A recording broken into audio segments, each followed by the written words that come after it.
Hello, and welcome to another episode of Boundless Body Radio. I'm your host, Casey Ruff, and today we have another amazing guest to introduce to you now. Susan Colonna is a retired registered nurse, having received her Bachelor of Science degree in nursing from Texas Women's University in 1992. She has been passionate about natural health remedies and regular exercise for her entire life. In her 40s, Susan was a sponsored athlete and a national level competitive bikini level bodybuilder and achieved a high level of success by taking second place at the North American NPC National Finals in 2014. That is a big deal. Very cool. She is the mother of 4 adult kids and is a grandmother of 2. In January of 2023, she was diagnosed with type 1 diabetes, and she witnessed firsthand how the medical system completely failed her.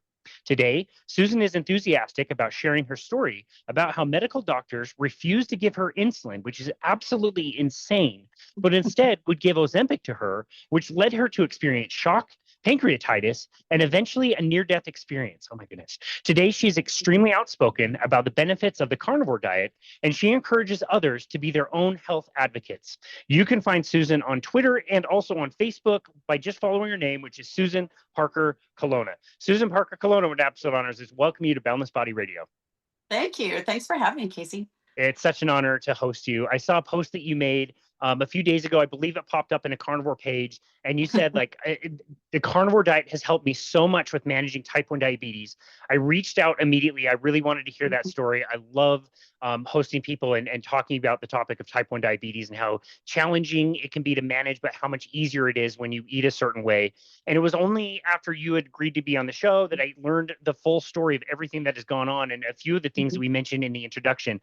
Oh my goodness, you have been through the absolute ringer. It's so interesting to hear your story as a retired nurse. You've been in the industry, you've been in the system, to then experience everything from the other side is absolutely bananas. It's just, I'm so excited to dive into that with you today. Great. Yeah, I'm really passionate about sharing my story. Only recently started really talking about it because it was a very, very traumatic experience, as you have heard. Yeah. Yeah. My mother has been a type 1 diabetic for 70 years now. She's 82 years old. So I've watched her manage type 1 diabetes. It's all I've known my whole life with my mom, and she's just done an amazing job. And as you said, like I've been very athletic and high performance athlete in my 40s, and just really loved, natural health and taking care of myself. I've been using functional medicine doctors and more recently naturopathic doctors, which actually is my preference now. We have a great one here in Montana. So I've been in that kind of, for the last 10 years, only using functional medicine doctors. And I'm really grateful that I had the resources, to do that. So my story with type 1 diabetes kind of goes back to, I would say, let's wind it back to, I need to hit a little bit. Uh, I never took the thing in my arm that a lot of people took, but that thing did make me very sick in August of 2021. And anytime you have, first of all, one autoimmune disease, which I do, I have Hashimoto's disease, which I'm believing and praying and believing that it's going to be reversed with carnivore. But when you have one autoimmune disease, you're always set up for an additional one. And so anytime you have a viral attack on your body, that is another thing that can easily trigger type 1 diabetes as well. So I had that horrible thing. I was very, very sick. My oxygen saturations got down to 63%. My husband had an oxygen tank at home because he's a dentist and uses ozone frequently. So we just happened to have a nasal cannula. He monitored me overnight. I went to our naturopath. I did a 10 pass, actually, it's called 10 pass ozone, direct IV ozone, but I did 5 passes. That's a whole other conversation. We can talk about it someday if you'd like. But that did save my life. It brought my O2 sats up, but it did some damage to my body.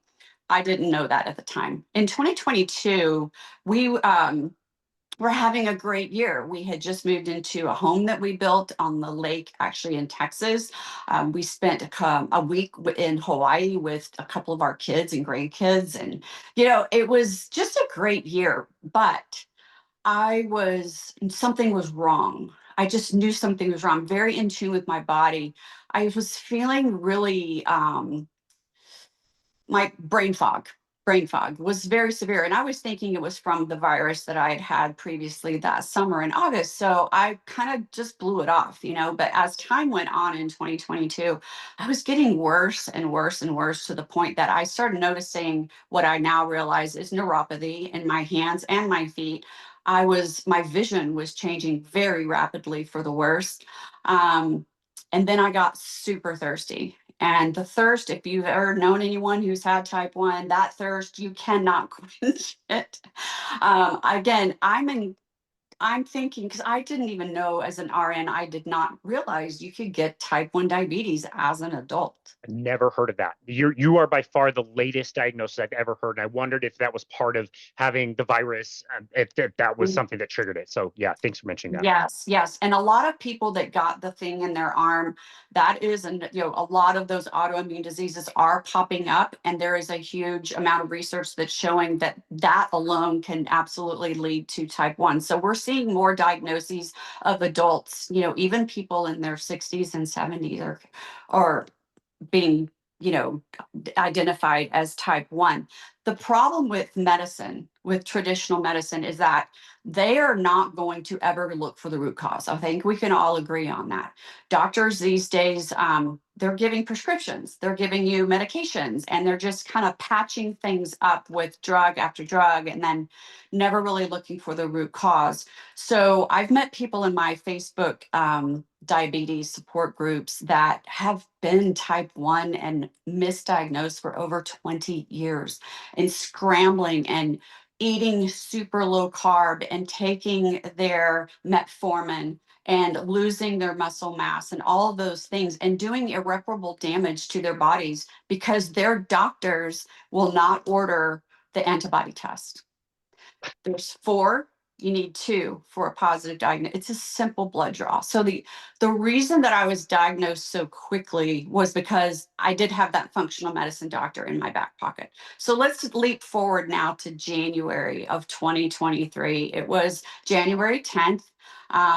We got up in the morning. It was a beautiful day. My husband and I love to play golf. We have a golf membership down at Blue Jack National out in Montgomery, Texas. And so we were like, Mark was like, let's go to the golf course. I was like, I can't walk. I was getting super weak. I mean, weak because I was headed towards DKA, but I did not realize that. We get to the golf course. We were walking the course because it was so beautiful. I could only get to the 3rd hole. I wasn't playing. I was just walking it. And I sat down and it hit me. It just hit me. I was like, oh my God, it is my blood sugar. I just was like, everything just like, oh my God, I've got this, this. We need to go to my mom's house. I could have easily just gone to a drugstore to get a glucometer. We went to my mom's about 30 minutes away and my blood sugar was almost 400. Oh my goodness. That was a shock because my A1C has always been in the upper 4s, low 5s. And so I called my functional med doctor and she panicked. She said, so you've got to get to an ER right now. You need insulin. And at that point, I was very much kind of in this denial state, like, no. And I was crying and like, no, it can't be. No. She said, I can't manage type 1. You're going to have to go to a traditional doctor and get you need to see somebody now. My mom offered her family practice doctor that she has been seeing for a long time. The next day, I went to his office and he drew my A1C on spot was like 10.8, meaning that my blood sugar had been extremely high for months. And in the beginning, the year before, it was like 5.2. So in 1 year, it went from like 5.2 to 10.8. Wow. And I was so weak that I'm very, very weak at this point. And my husband is having to do a lot of the speaking for me because I could hardly form a sentence. I was just in really bad shape. And I said, well, what we need, what kind of insulin are we going to? He goes, well, I want to watch you for about a month.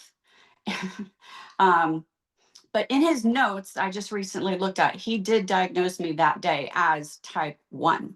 But he wanted to watch me. I'm not sure for what, but he gave me prescriptions, metformin, a high blood pressure medication when my blood pressure has been between 100 to 110 over 50, 60 my entire life.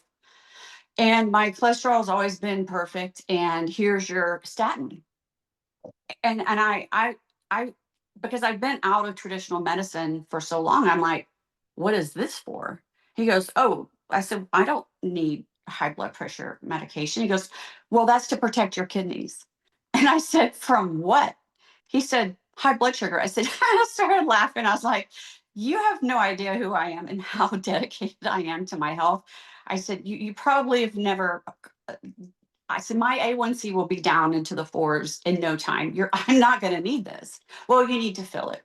And why would I take a statin? Well, to protect you. I didn't even get him filled. Okay. He gives me this metformin. He refuses to give me insulin. He wants to watch me. And he referred me to my mother's endocrinologist. I do that in quotes because I had no idea that her endocrinologist that had been treating her for 20 years was not technically an endo. He's internal medicine. His practice is limited to diabetes, so but he inherited his father's private practice in endocrinology. So off I go and I start doing everything I can to get this blood sugar down. So I am walking a lot more than normal. I'm walking and taking this metformin. It is making me so sick. I could just already I was so like losing weight bad. So within that first week, I did get an appointment with my mother's endo. So I went to see him and I said, what kind of insulin are we going to start? Right. Well, I just want to watch you for a while on this Foreman. And in the meantime, my functional medicine doctor had already confirmed by then, because I went on the 11th to my functional med doctor's office. I was already confirmed type 1 with 2 positive antibody tests by that time. And so I'm like, there's nothing to watch. I am a type 1 diabetic. I need insulin. He said, well, and keep in mind, I'm not thinking great because my blood sugar is high and I'm really sick. And so he says, well, we're seeing some hope with Ozempic in type 1. We're using it, and I normally research to the nines. Like I'm going to research everything till it can't be researched anymore. And he said, I think that you should try this. I'm like, I don't know about that. And this was not even on the first visit. I believe this is the second visit. So I'm about 2 weeks in at this point. And he said, well, we can start on a really, really low dose. We're just going to do 0.5 milligrams. That's a really small dose. And let's just see what happens. See what happens. Worst decision of my life. Worst decision of my life. So I reluctantly, but again, I'm desperate because I got to get my blood sugar down. He's not willing to give me insulin, and I need to get my blood sugar down. I take the shot in his office. Within 24 hours, vomiting, diarrhea. I'm talking about lying in the bathroom floor, feeling shaky and just so sick. I was trying to take nutrition in, but I with Ozempic, you get gastric paralysis, and that's why you don't eat. So I wasn't able, I was very sick. The diarrhea, not to get TMI, but it was bad, like uncontrollable bad that I could not leave my house. It was a nightmare. So on day 8, I was on day 7, I was supposed to take my second dose, but I'm really sick. I called his office on the 8th day and I told him what was going on. And I said, listen, I'm sick. Like, this is really making me sick. I'm losing weight. I don't need to lose weight. I'm already underweight. And he said, and again, I know a lot of people are like, why did you do it? I kind of was pushed into a corner. My functional medicine doctor had never prescribed um, uh, any kind of insulin, which later she agreed to do because she saw how tightly I was controlled. So eventually that did work out. But at that point in time, I was really pushed into a corner. And I said, well, let's back it way down. So I backed it down to 0.25. I got worse and I got worse. And so now we're into, February, beginning of March, and I'm sick. Now my blood sugar is great. My blood sugar is like in the 80s. Perfect. But I'm losing weight and becoming a skeleton at this point, losing muscle mass. My stomach hurt. I was miserable. So I wake up one morning and actually no, let me back it up. The first thing that happened was the beginning of March in 2023. In the middle of the night, I woke up profusely sweating. I reached over, touched my husband. He said, "Are you okay?" I felt like the room was spinning. I mean, I've never felt like this before. And I said, "I'm not okay." He turns on the light. I am white as a ghost and sweating profusely. I said, "Take my blood pressure." And it was like 60 something over like 30. Oh my goodness. I'm going into shock. Like I am very, very sick. And I think back to, what if I hadn't had a blood pressure cuff? What if I wasn't a nurse? Okay, this is how people die. This is how people crash and go into cardiac arrest and die. So he took it again, low 60s, low 30s. I said, call 911. They came, picked me up, pumped me full of fluid, took me to the hospital. I have pancreatitis. The treatment for that is very simple. It's basically just rest your gut. You got to drink clear liquids. I knew that as a nurse, and I sat in the ER for about 24 hours. They did not have a bed. And meanwhile, I forgot to mention, we were paying out of pocket for an IV nurse to come to our house, the IV services. So I Yeah. had an IV nurse coming to my home every few days to give me fluid to prop me up from the loss of fluid of the diarrhea and the vomiting. Oh my goodness. So at this point, I'm like, just send me home. I don't want to be I'm terrified of hospitals after COVID. I can't. So I'm like, just send me home. I'll do my own thing with IV fluid and clear liquids. So I go home, eventually make a full recovery. And I looked back in my records, it was the 28th of March. And so now think about this, as it turns out, Ozempic takes about 7 weeks to leave your body. So I wake up in the morning and I feel like the flu. I felt exactly like I did when I was diagnosed, meaning ketosis. I had some ketone strips. I peed on a strip, extra large ketones. I'm foggy. I am feeling really bad. And I knew that I was in a condition called euglycemia DKA. It is a 50% fatality rate with that condition. And the reason that a lot of people die with it is because your blood sugar remains stable, but your body needs insulin. And it's very commonly missed. A lot of people will just die. They'll just go into a coma and die at home. And sadly, a lot of people seeking medical attention, if they have a young doctor or someone who's just never seen it, they can get missed and sent home as well. Ambulance was called. I'm back. Now, I'm going to name names at this point. So I'm at now going to Houston Methodist. If you follow Dr. Mary Bowden, she's on Twitter. I highly recommend her account. Love Mary. She was a doctor during COVID at Methodist Hospital, and she's kind of famous for standing up to them and saying, "No, I'm not going to do these protocols, and no, I'm not going to take your thing in my arm." So I really considered a world-class hospital. This is a major medical center. I arrive in the ER and I'm going downhill really fast. And so I tell them what's going on. I'm like, I'm a nurse.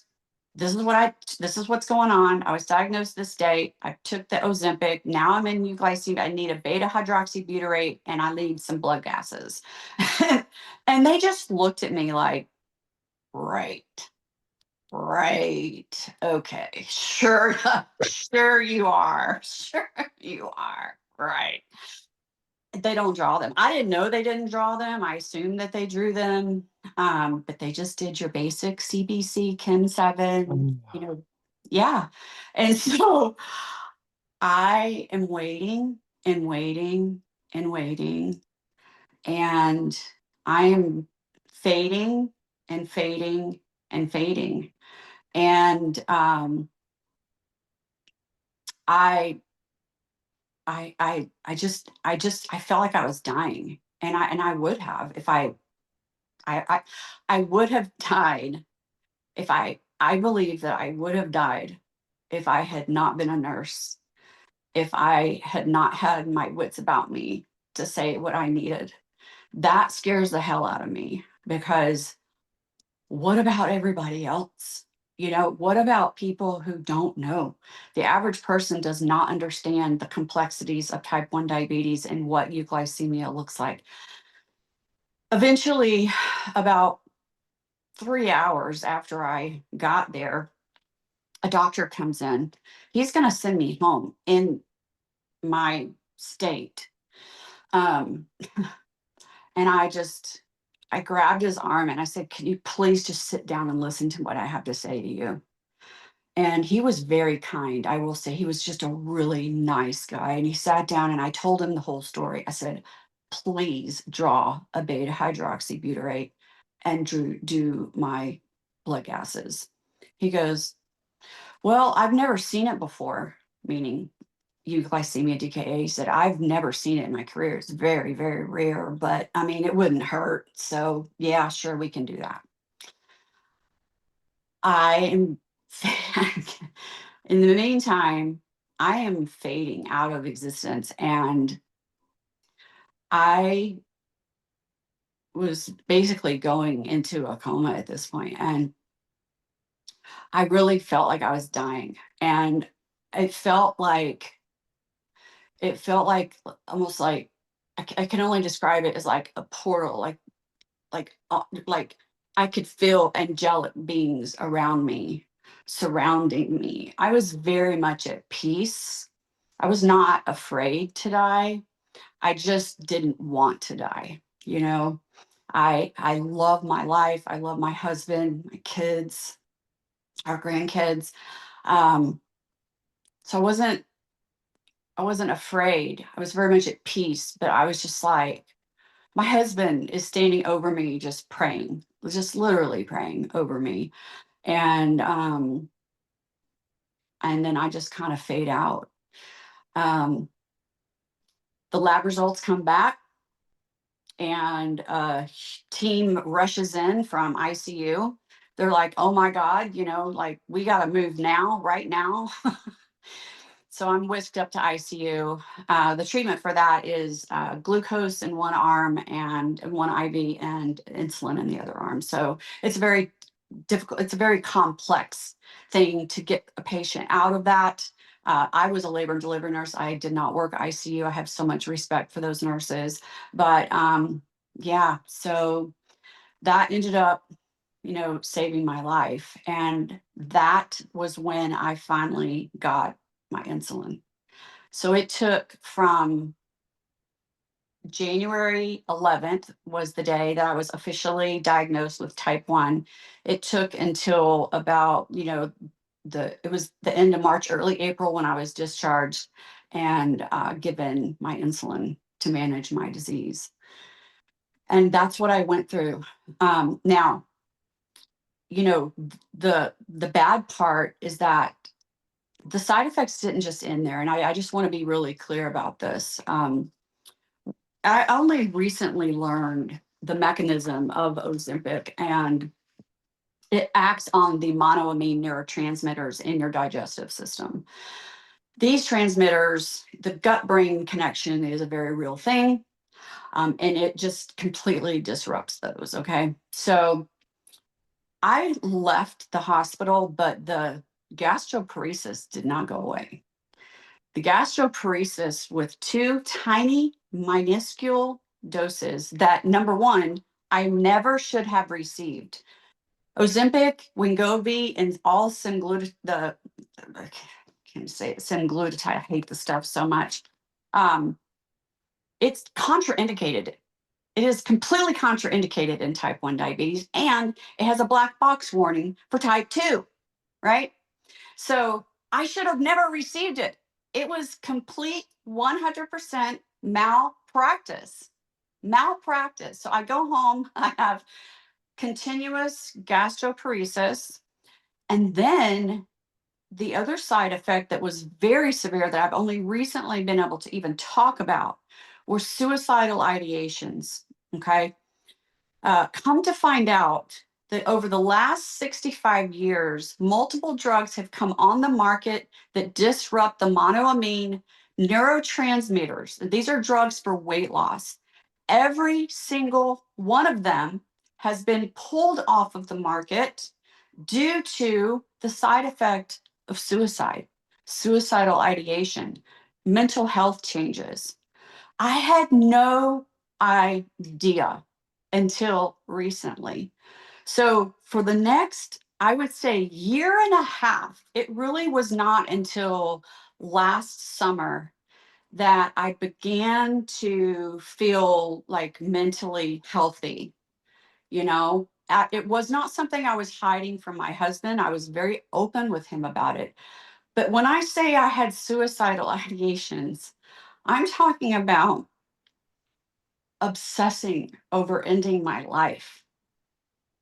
Obsessing. We go to Glacier National Park frequently. There were times where I would stand on the edge on going to the Sun Road in this beautiful, beautiful park. And in my mind, all I could think of is, I just need to take a step backwards and fall down this cliff. I mean, I was here at the house at times alone, and I would pull my 38 out of my closet, go into the backyard, put a gun to my head every single time. And I thank God for this. Something stopped me. It was the Lord. It was God. I am so grateful that I survived that. And it was like last summer, it started to lift. And now that I've kind of worked through the trauma of the whole thing, I'm mad. I mean, I am just angry. I want to read to you some of the side effects of so the psychiatric disturbances, the post-marketing studies of these drugs that interfere with the monoamine neurotransmitters have demonstrated many psychiatric disturbances, cardiotoxicity, drug abuse, dependence. Those categories account for 83% of the withdrawals off of the market. Ozempic causes people to be agitated, irritated, suicidal ideations.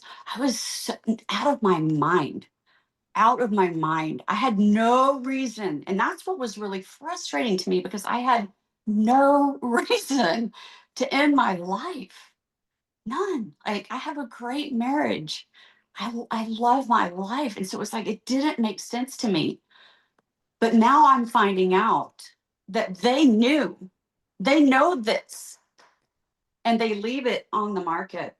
Um, so these semaglutide drugs, Wegovy, Ozempic, Ribelsis, they can cause thyroid cancer, right? Thyroid cancer, acute pancreatitis, got that one, acute gallbladder disease, hypoglycemia, acute kidney injuries, anaphylaxis, which was what, like I was not, wasn't, yeah, I mean, blood pressure 60 over 30. I was, diabetic retinopathy, nausea, vomiting, diarrhea, constipation, abdominal pain, headache, fatigue, dyspepsia, dizziness, abdominal distension, hypoglycemic, glycemia, um, gastroenteritis, gastroenteritis, gastroesophageal reflux, GERD, and nasopharyngitis.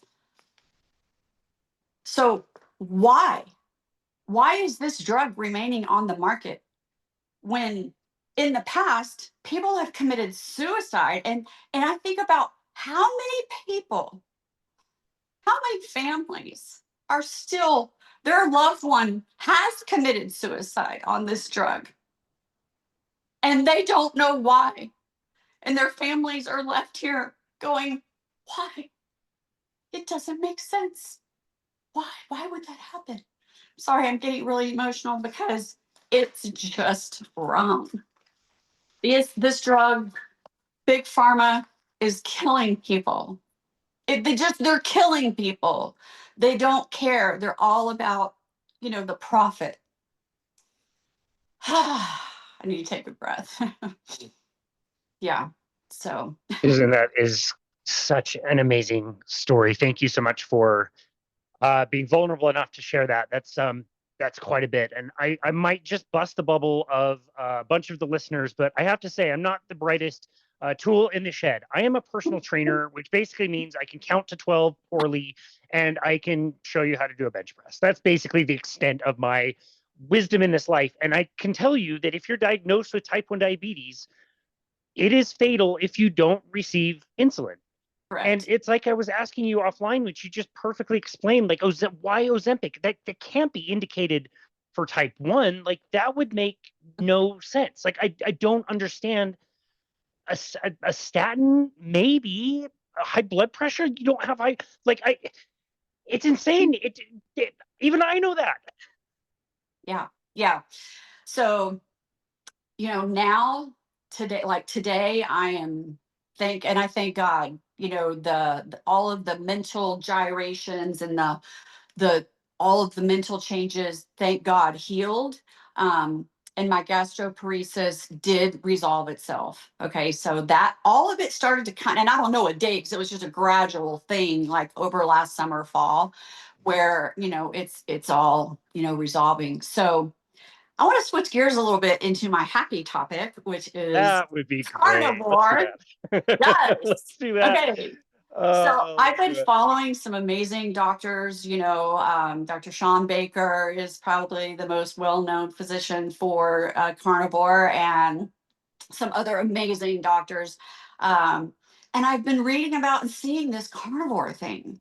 Um, and as soon as I was, out of the hospital and on, I immediately actually was following Dr. Bernstein. He passed away, I believe, on Monday. Yeah, I was going to ask if you wanted to comment on that. Yeah, Dr. Bernstein saved so many lives. I have so much respect. If you're watching this and you don't know who Dr. Richard Bernstein is, he wrote a book called The Diabetes Solution. And actually, like the second day after I was diagnosed, I found that book.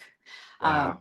yeah, so I am a kind of person, well, obviously, if I competed in the NPC and, it was within 1 year. Like I started competing in 2013, and within a year, I was second at, I placed third at Masters, and I placed second at North American National Championships in Jeez. September of 14. Yeah, so within 1 year, I transformed my body from this skinny little thing to like this, really fit, muscular person. It was just something I wanted to do. But my personality is I'm either all in or I'm not in at all.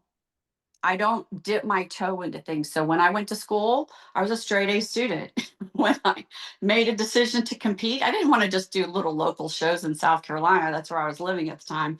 I wanted to be a professional athlete. I made that goal because I had a nutritional company um, that I was marketing their nutritional products, which was really cool.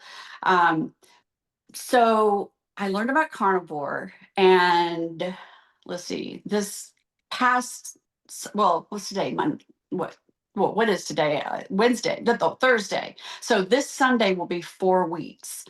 I started it. It'll be 4 weeks this Sunday, and I just went hardcore. So I'm doing and I'm very grateful for where we live because we have some amazing local ranchers. We have everything we buy comes from around us. So we have local ranchers that we know what they're putting into their cattle.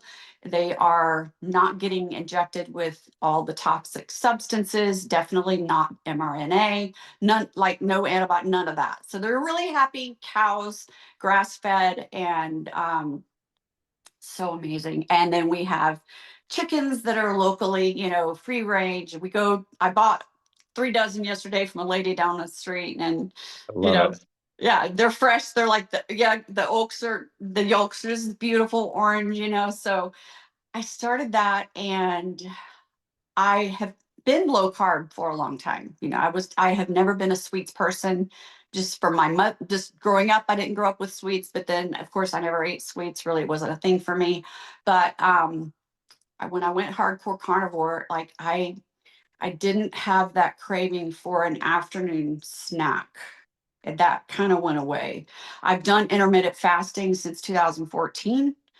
So, it's like now what I love about carnivore is there are no insulin spikes. And I think that's what is so wonderful for type 1 diabetics. We don't have the big spikes in insulin, the big glucose insulin spikes and drops. And that's why we get cravings. So if you can, eliminate that, guess what? You're not going to have cravings. I eat when I'm hungry. Some days, around this time, I have a couple of scrambled eggs, maybe some bacon, butter, but normally it's just once a day.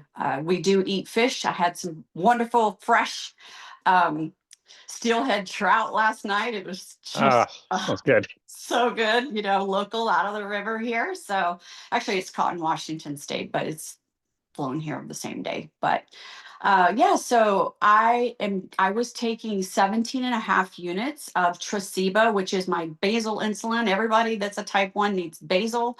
That means that's the insulin that you need to survive. It doesn't have anything to do with your food intake. It's just what your body needs. I was on 17 and a half units to keep myself in the 80s. I like to keep my blood sugar normal. I believe the same thing Dr. Bernstein taught for many years is that we all deserve to have healthy blood sugar levels. Every type 1 and certainly type 2, you deserve to have healthy, normal blood sugars, but you are going to have to do your own homework because your doctor is going off knowledge that is 20 and 30 years old that they're still teaching in medical school. You're going to have to learn to advocate for yourself, do your own homework, and make your own health decisions because ultimately it is your choice to either follow the American standard diet, which is what your doctor is going to push, or not. I had one visit with an a real endocrinologist. I waited 6 months for that visit. By then, my A1C was like 4.8.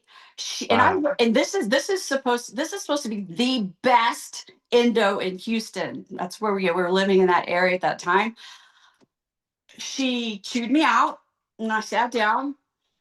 She told me that I was going to die, and that my body could not survive without. Sorry. She told me I could not survive without carbohydrates, and that every diabetic should be eating 60 to 80 grams of carbs per meal. Criminal. It's criminal. It's criminal. Casey, per meal. And I looked at her and I said, wait a minute, wait. You're telling me, I said, my body, like telling it like a 5-year-old. So my body does not process carbohydrates. So it requires me to take more insulin, which makes more profits for Eli Lilly, who is sponsored by the ADA.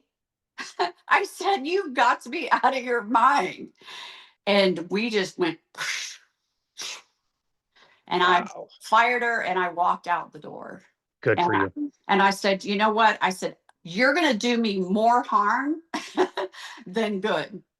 And I'm not here to play with my health. I'm taking charge and have taken charge, obviously, with my 4.8 A1C. So I've never have had one again. Um, Now we have a wonderful naturopath here, um, who is amazing.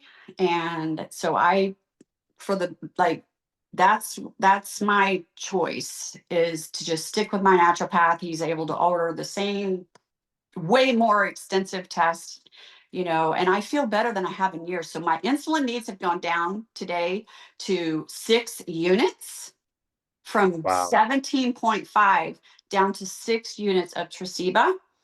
And for my mealtime insulin, I was using probably 15 grams of units, I'm sorry, 15 units of insulin uh, per day, because I was still eating vegetables. And I admit, I had gotten into a bad habit of having sushi, once a week. We have a great sushi place. So I was kind of cheating on my diet and not being as strict. And I knew that I needed to really reel it in. And so now I take maybe half of a unit for mealtime Wow. insulin, down from like 15 units to Wow. maybe half a unit. Yeah. So I'm feeling great and just loving life. That's amazing. Wow. It's incredible to hear the stories of people's transition, right? Most people don't just jump from standard American to carnivore. It happens, but it's more rare. They go through a Yeah. process, they learn about low carb, and to learn that you were low carb for a long time, like even sushi, it's fairly benign. I wouldn't get too upset with somebody who wanted to do a low carbohydrate diet and had some sushi every now and again. It's not the worst thing, but like that jump to carnivore making that big of a difference. It's always astounding to me to know, like, it's not only, did you lose weight or whatever, get to your weight goal, but then it's like all people list out 20 other different things that improved with carnivore, including things like that. Like, I would not think that your requirements for insulin would jump by that much. That's a huge percentage. That's a big deal. It's a big deal. And I will tell you, my mom, she's 82. She started it a couple of weeks ago. I mean, she's been really reeling her diet in, and she texted me last night. She's down 9 pounds. Wow. And she has gone from, she's on a pump, insulin pump. And she was on about she was on about 12 something units of basal per day. She's down to 6 and change. Amazing. Half. Yeah. And Amazing. so, yeah. So, yeah. The Your other thing I mom want will. to put, the other thing I want to do a plug for is regular insulin.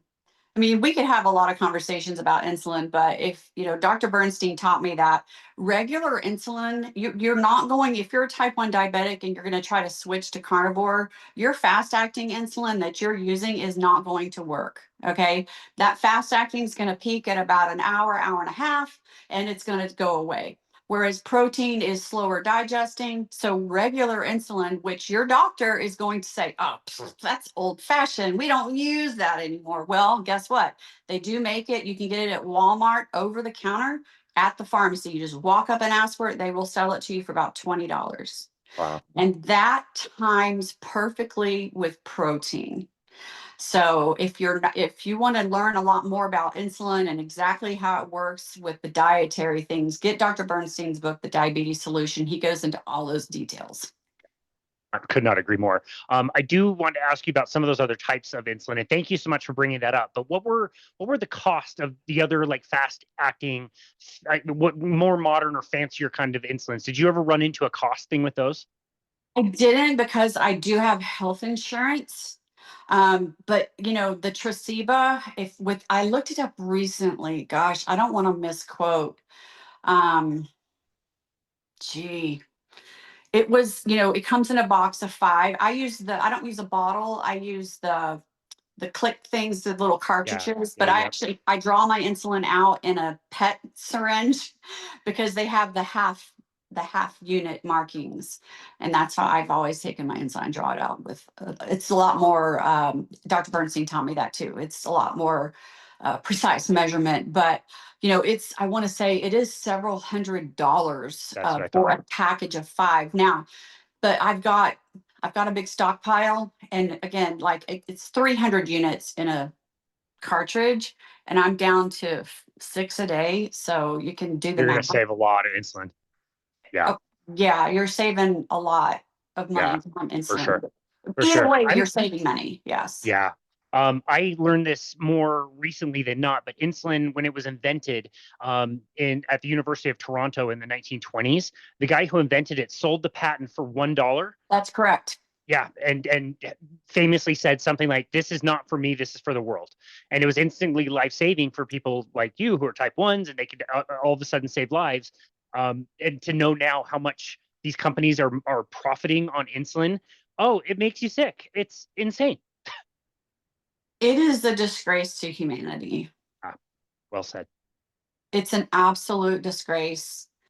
We've got to do better. It is Yeah, ridiculous. There are, people like me and my mom, we can't live without it.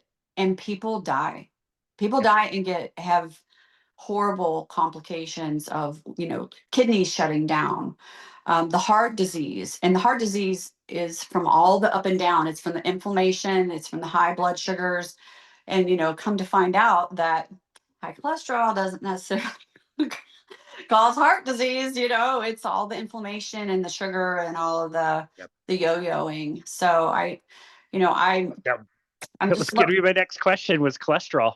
So you uh, are in the subtype of people that I would predict has a good chance of becoming a lean mass hyperresponder, somebody who goes on a very low carbohydrate diet of a certain body mass, a smaller body mass, tends to traffic fat around quite a bit more in the body, according to the theory that Dave Feldman is talking about. And you might start to see cholesterol numbers, LDL cholesterol, bad cholesterol numbers going twice as big, 3 times as big, 4 times as big, like yeah. huge jumps. Does that concern you at all? No, it doesn't. I don't really believe. I think there's so much we still need to learn, and I'm not a guru when it comes to that whole LDL thing, but I'm gonna pay more attention to my CAC score, my cardiac imaging. I have a very healthy heart. I had an episode actually before we moved here where and they're not even sure what caused it.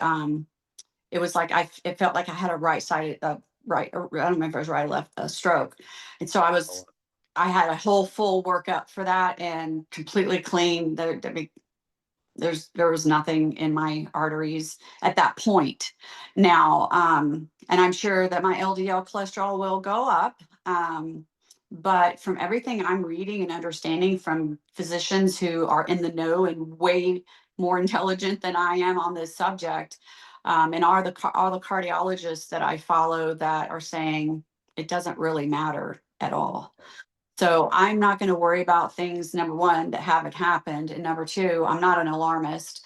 Um, so I'm going to live my life and have normal blood sugars. And I mean, the inflammation in my body has already dropped significantly. I've lost about 10 pounds wow. since I started a month ago. And you can see I'm not like a big, not a big person. And the other thing that I'll be 58 next month. The other thing that I'm kind of learning as I'm getting older is that I'm not so focused on the number on the scale. It's just when I was competing, I mean, it was just do or die. Um, so I'm just not really concerned about that. I'm looking at how do I feel? And I have so much more energy. I'm sleeping better. My cognition is clear. My mood is outstanding. I feel happy. I feel blessed. I just, yeah, it's great. So Wow. I'm going to look at those benefits and not worry about the what Good for ifs. you. Good, Yeah, of good for you. We have to be very careful about what we say about things like cholesterol. Again, research course. is ongoing. We don't Yes, it really know. is. Right. But of any person I've ever asked that question, I've not gotten one person that said, "Oh yeah, I should be concerned." Everybody's like, "I would trade a heart attack, potential Yeah. heart attack, which we don't think is going to happen, for feeling great today." So I think that's, from where I am, I think that's very justified that you're making that decision. I love all the other side benefits. I was going to ask you that as well, other things you may have noticed on carnivore. And based on kind of my experience and your spirituality as well, would you say that this diet has also made you feel, like you mentioned, like blessed? Do you feel like this diet has made you feel more spiritually connected? I haven't really thought about that, in that way before, but yeah, I mean, I just feel, we have buffalo here. We drove past this huge herd of buffalo, like a couple of weeks ago, and I was like, pull over, like I want to say hi to the buffalo, but I look at the animals, and I was raised on a 2,000 acre cattle ranch in Texas. So, Oh, as, cool. as a little girl. So, I mean, we grew up raising Angus cattle and, but I think I have a deeper appreciation for the animals. And I appreciate the local ranchers and the way that they handle, all of that, the, when they sacrifice really a cow, for us. And I feel so much gratitude for the healthy food that we have here. Yeah, I agree. And yeah, that was the one thing that surprised me the most when I started carnivore 6 years ago. Was 2 weeks in, it's not only that my anxiety is getting better, but like a tree growing or birds singing or just little things that I never really appreciated. And it's like I feel more connected. And so I would absolutely say that it's a deeper spiritual kind of connection with whatever you want to connect with when you're eating the proper diet. It's deeper than just like, oh, my brain works better. It's a little bit more than that. And It you is. feel it like in your soul, and your gratitude deepens, like you mentioned. It's totally different. Yeah, it is. Yeah. We have such an like bald eagles flying over my house, just like I just love sitting outside now that the weather's getting great and hiking here locally in Whitefish. I mean, I just love being in nature. I love it. And I'm going to go for a hike later today and just enjoy the So trail and the peace and just hearing the silence and the breeze, yeah, and I'm able to really stand still now and just appreciate the creation, you know, yeah, um, and the creator who made it, so it's all yeah. good. I love that. Thank you for sharing that so much. I'm assuming that there's no chance you're probably going to go off of this diet. What has been Yeah. like your favorite go-to food recently that you are definitely never going to give up on a carnivore diet? Honestly, well, I love Brussels sprouts. I have not had them though on the carnivore. Like I said, I'm hardcore, whatever I do. Just my personality. Sometimes that's actually gotten me in trouble because when I go in, I go all in. Can imagine. But um, I feel so satisfied on this diet. It's like I I used to have, well, the other habit I'm going to admit to that I was getting into was I was eating like a really juicy, um, or everything we eat is organic, but just a really healthy, juicy apple with organic peanut butter all over it. I was eating that around noon. And I love the crispy, just the crisp, juicy apple. But I don't, I look at it, I'm like, man, that looks good, but I wouldn't, I still won't do it because I know what it's going to do for my personal body, right? Like I have type 1 diabetes. If you're not a type 1 diabetic, I believe you can absolutely have those leeways. I think Dr. Baker, talks about it. He has an occasional glass of red wine. I mean, that's awesome. And I was getting into my wine o'clock habit before and having wine on the regular, but I've cut out for now all alcohol. Um, and I'm just doing what is best for my body, right? Everyone's body is different. You need to really be in tune with your body. Um, and make those decisions and make informed healthcare decisions. And, again, I'm not giving you medical advice to go out and do whatever. I'm just saying that we now, we didn't have the resources when I was growing up in the 70s, and in the 80s. We didn't have the internet. We had to go to the library. And even then, those things were, limited. So now we have a wealth of knowledge.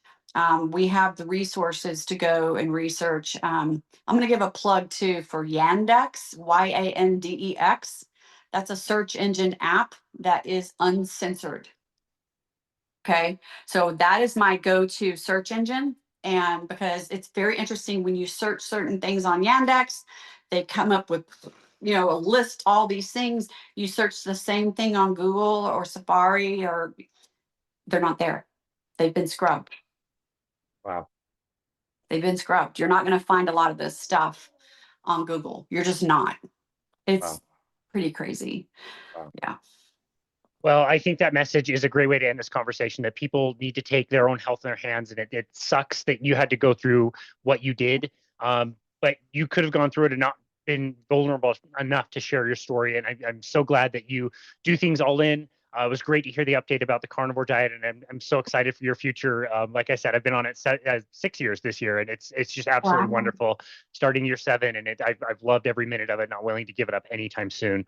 And yes, your story is incredible, and I really appreciate you coming on here and sharing that message in particular. Like, you need to be your own advocate.